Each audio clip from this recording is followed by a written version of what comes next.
What's up, guys? Today I'm going to be reviewing slash discussing Doctor Who as a TV series. Now, I was planning on finishing up the whole series before doing this video, but I realized that that day may never come. Actually, it'll probably come, but it's going to take a long time. So, I've gotten fairly far so far. I started in 2005 when the new series started, and right now I'm towards the end of season 4. And so this is just my review on the series, and I'm going to lightly give you guys the premise and so forth. So first and final spoiler alert warning. So Doctor Who is basically I first off I found about this through the Big Bang Theory, and I've heard about it multiple times before it, but I was just like, oh, it's this British thing. It's a British thing. I don't know what it is. And it is. I mean, this is something that British people sit down every week with their family to watch. And so it's actually quite the show. It's something that's like it's like a namesake sort of thing. Somewhat like James Bond in America, but slightly different. Anyhow, it's very unique. Basically, it's about this man who calls himself the Doctor, and he travels through time and space to numerous places into the far future, the near future, the distant past. Most of the time, he ends up in London near 2000 for some reason, probably because of the demographic who watches the show, but that's how it goes. And he is the last of his kind, a species called the Time Lords, who lived in a distant planet which had tremendous palaces and so forth, and they sort of overseed they oversaw the universe, but were too peaceful or passive to alter it anyway. But they could sort of see through time and space and so forth, and they had their own culture where the children were brought up in this special sort of time travel training where they had to look through the abyss of time and so forth. So it's quite interesting, and it's very nerdy. It's the show, just by mentioning the show or mentioning the words Doctor Who, it implies a bit of nerdiness and geekdom. It has that sort of culture about it. And so the Time Lords were wiped out with the battle with the Daleks, which are a group of robots who just ran around town, ran around the universe trying to destroy everything. And here's my review on the TV series. I thought some of the episodes were brilliant, honestly, but I want to start with the bad stuff because there's a lot of praise and compliments I want to give the show. So I want to get the bad stuff off my chest. First off, there are remnants of horrendous mistakes of the past because this show has been going on for so long. It started in the 1960s, went on for like 30 years, and then now it's been renewed and sort of left off where it's been in 2005. There are remnants of the old show that can't be erased but still make no sense nowadays. One of those is the Daleks. This is one of like the central villains of the series, and it doesn't hold up to our time. Like, people who have watched the show and know the show, like they'll still love it and stuff. But those who don't, like, it's hard for them to get into because of the Daleks. For me personally, I had no problem with it because I sort of searched it up on TARDIS Wikia. However, like, for instance, there's a YouTube video where children and teens react to Doctor Who, many of them who had never heard about it before. And yes, it's American. It was an American video, so these children were American. And one of the things that I found surprising was how they trashed the Daleks. They were like, this is the ultimate enemy of Doctor Who.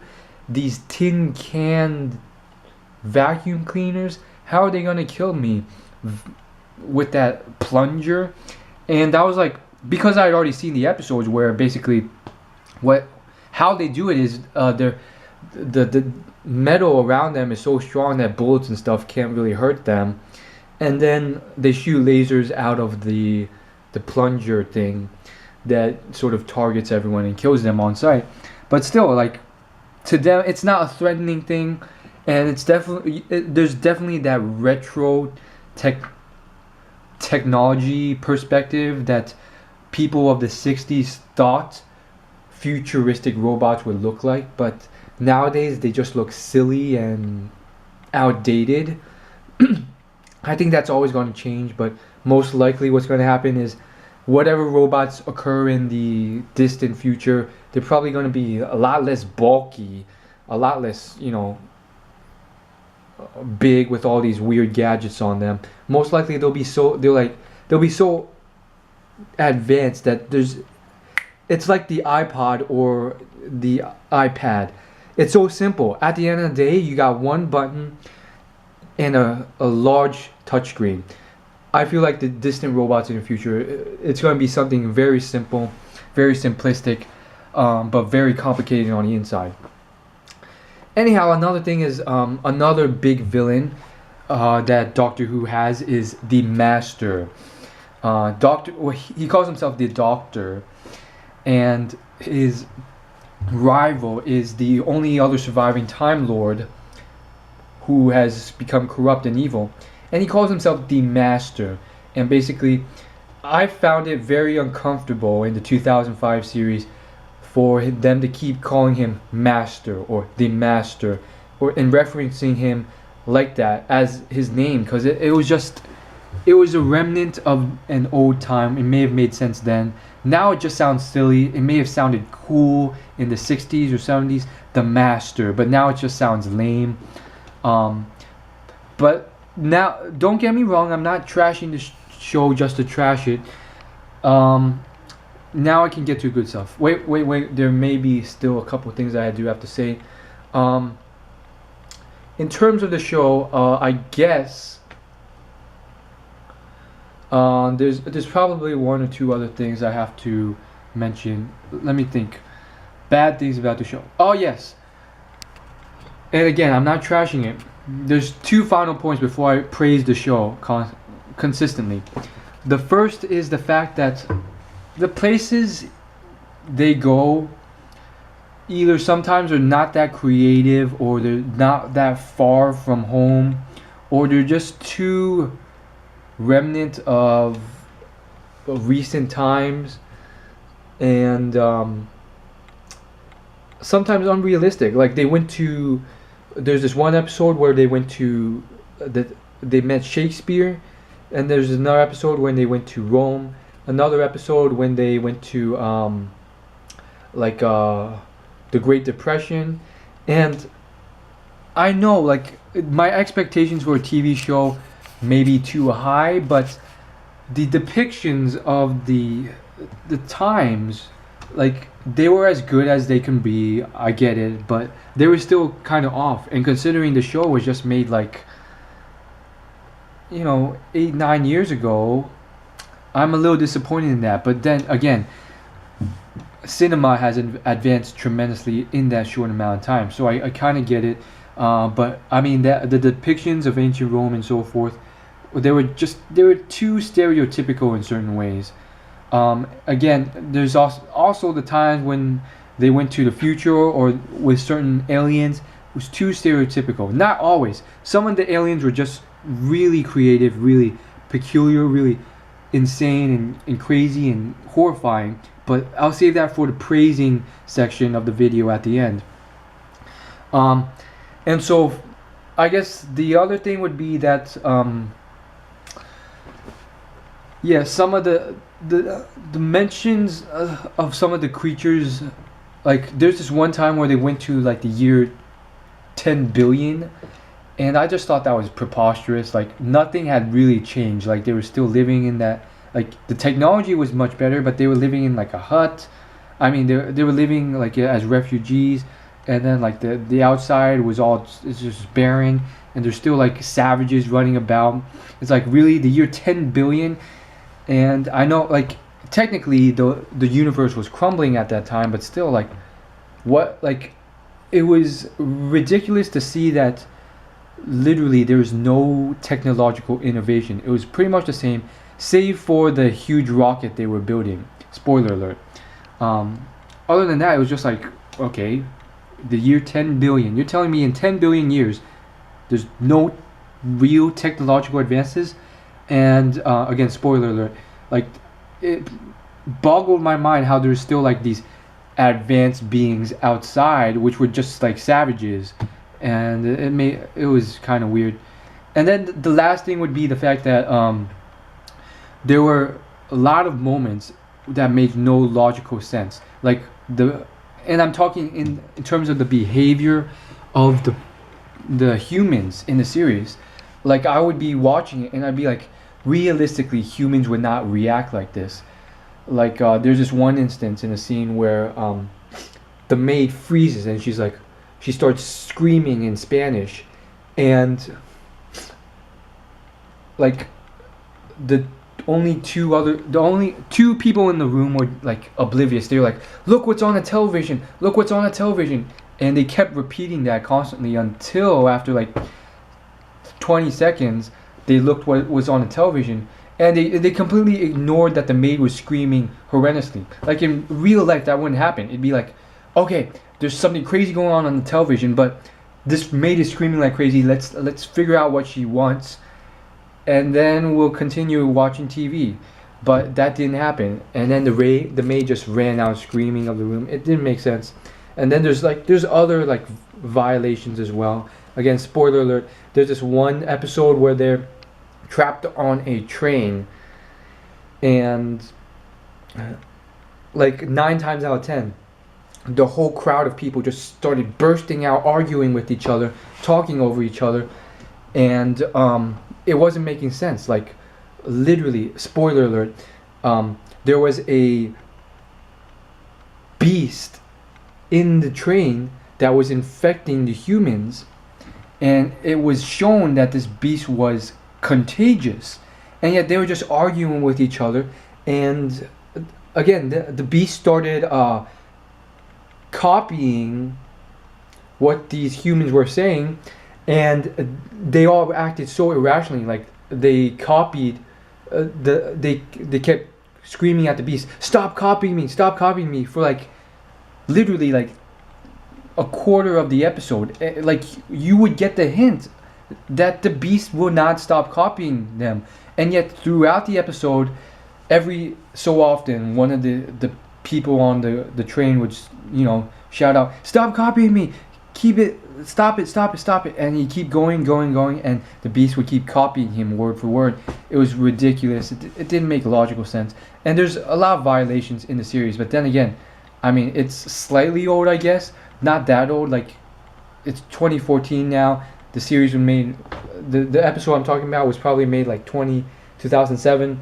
So it's, I don't know. Now on to the good stuff. Like I could spend an hour talking about it, but like my hands getting tired holding this camera.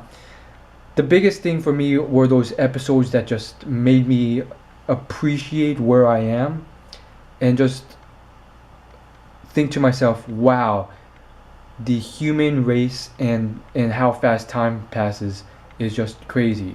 More so the time passing stuff. Spoiler alert, there's these episodes where literally it shows the doctor meeting someone, and then going through their life, and then watching them being taken away from old age, like literally in one episode. Like there's this one episode, it brought tears to my eyes. Basically the doctor kept bumping into this girl from her birth to her death, and it was very sad because like finally he's like, come with me on a journey, and what ends up happening is he screws up, so he couldn't see her again until he jumps into the future, and then he sees her again, and she's old now and she's dead.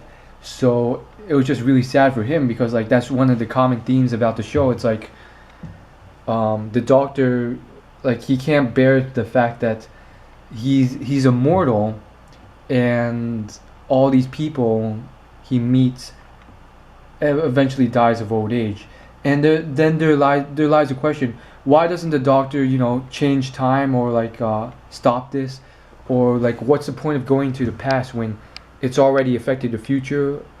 But that revolves around the theory of one timeline, and it's kind of weird because it's not really explained, but we know that like basically apparently the doctor can only change certain events. Other events, for whatever reason, he can't alter because it will rip apart the fabrics of space and time.